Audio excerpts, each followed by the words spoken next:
ازيكم ولا حتى هقول لكم اشتركوا في القناة ودوسوا اعجاب عشان الفيلم بتاع النهارده فيه حالة حرب في المدينة، والولد والأم والبنت بيخبوا كل حاجاتهم في الأرض عشان محدش ياخدها والحرب شغالة. هما بيخبوا الحاجات المهمة بالنسبة لهم، وهما وأمهم هياخدوا بعضهم ويمشوا برا المدينة.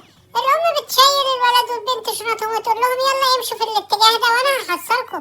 البنت الشنطة بتقع منها وبتقع منها لعبتها، والولد بيحاول يساعدها. يا عيني عليهم مش عارفين يلحقوا يهربوا من المدينة بتاعتهم، والأم بتجري وراهم هي كمان وبتقول لهم استنوا بصوا، أنا نسيت الصورة بتاعت العيلة بتاعتنا في البيت وأنا لازم أخدها عشان أحافظ على العيلة. اسبقوا انتوا وأنا هحصلكوا. وجت تاخد الصورة بتاعت العيلة من على الحيطة، لقت النار في البيت بتاعهم اشتعلت، وهي حاولت تطفيها طبعا بس مع كل أسف ملحقتش، وبتجري بسرعة بس النار بتمسك فيها وهي بتموت وما بتلحقش تحصل ولادها. يا ترى ولادها هيعملوا ايه من غيرها، وازاي هيعيشوا وهم امهم ماتت في الحرب دي؟ قنبلة بتقع جنب الولد بس ربنا ستر وهم قدروا يهربوا بسرعة. الناس كلها بتجري ومحدش واخد باله من الاتنين اللي واقعين على الارض، كله بيحاول ينقذ نفسه، وقوات الامن بتحاول تنقذ الدنيا بس مع كل اسف مش عارفين ينقذوا حاجة. المصابين كتير جدا، حد يلحق الناس دي بسرعة. يا جماعة في ناس في كل حتة وفي ناس بتحاول تلحق الناس التانية، والحالة صعبة جدا في المدينة.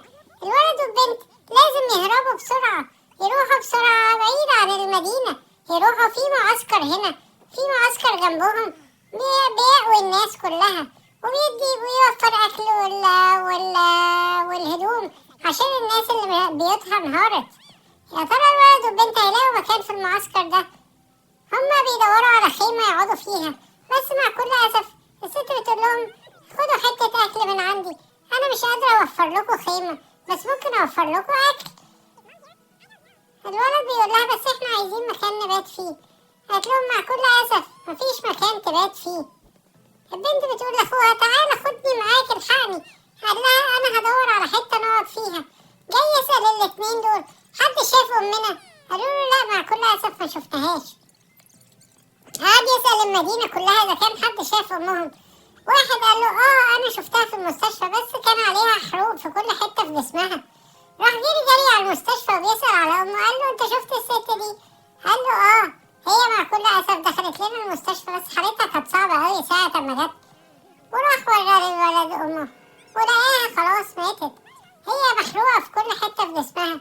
والراجل قال له معلش احنا اسفين ان احنا بنبلغكم دايما الاخبار الحزينة، هي كان نفسها تبقى معاكم واخر حاجة احتفظت بيها هي صورتكم وانتوا بتاكلوا الايس كريم مع بعض. الولد كان بيعيط ومنهار ومش عارف يعمل ايه، بس هو عنده مسؤولية كبيرة، عنده مسؤولية ناحية اخته. وراح جري على الكامب قال له اخته انا جيت لك اهو. قالت له ايه اخبار ماما؟ قال لها مع كل اسف ملحقناش ننقذها. الست قالت له بص بقى انت مسؤول دلوقتي وبقيت كبير، انت مسؤول عن نفسك وعن اختك. راح قعد يدور هو واخته على بيت يعيشوا فيه ومكان امن يعرفوا يقعدوا فيه. راح عند الست دي قال لها احنا مامتي اتوفت ومش عارف نعمل ايه. مع كل اسف الست دي كانت شريرة وما قدرتش او مش شريرة، هي كان قلبها جامد شوية، هي مش عايزة تحتفظ بناس ما تعرفهاش عندها في البيت.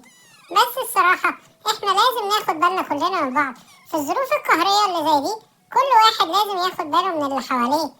طبعا هم عملوا كامب لنفسهم وقعدوا فيه هو واخته، قعدوا ياخدوا بالهم من بعض بس اغرتهم الطيور الغريبة اللي طايرة دي.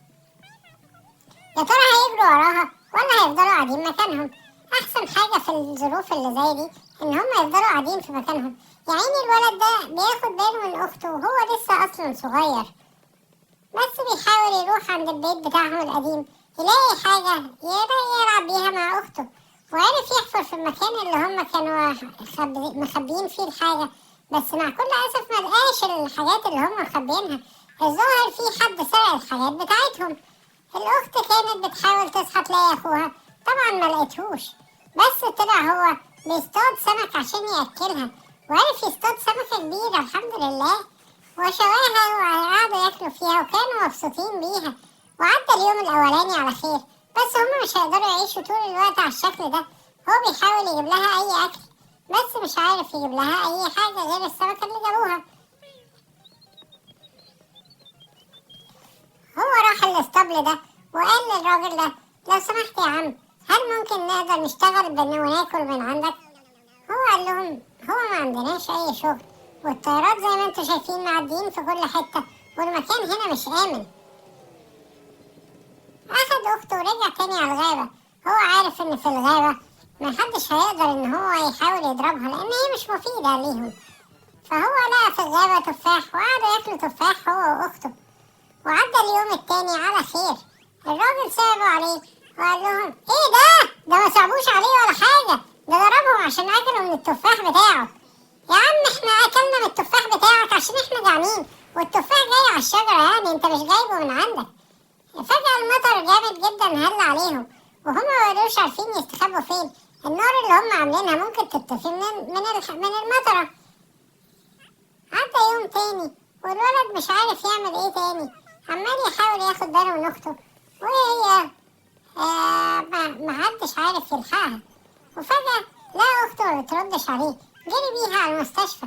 بس لقى المستشفى مشغولة بكل الناس، والدكاترة مش لاقيين حاجة يعملوها، مش عارف يروح بأخته على فين. يا جماعة الموضوع ده خطر جدا ومحزن جدا. يا ترى الناس عاملة ايه في الحروب وفي الحاجات اللي زي كده؟ ربنا ينقذ كل اخواتنا اللي في كل حتة، لان احنا دلوقتي بقينا شايفين الحروب حوالينا في كل حتة، وعايزين ناخد بالنا من الناس اللي بنحبهم، وعايزين نطمن على اخواتنا في كل بلاد العرب. ربنا يخلينا لبعض. بس هو اخته توفت هي كمان، مبقاش عارف يلاقي حد. هو الاتنين من التلاتة ماتوا، وهو بقى فاضل لوحده. ما قدرش يستحمل مع كل أسف إن هو يسيبهم، ومات هو كمان. البوليس لما جه لقاه ميت، ولقى حياته انتهت، وهو فرحان إن هو انضم لعيلته وجه جنب أخته ومامته. وطلعت دي هي أرواح الناس اللي ماتت قبلهم. مامته وأخته بتقوله: تعالى إحنا هنستقبلك معانا. وهو بقى سعيد إن هو انضم لأخته ومامته. أنا عارف إن دي قصة حزينة، بس مع كل أسف القصة دي بتحصل حوالينا كل يوم. مع السلامة النهاردة، ونشوفكم في قصة تانية إن شاء الله تكون سعيدة.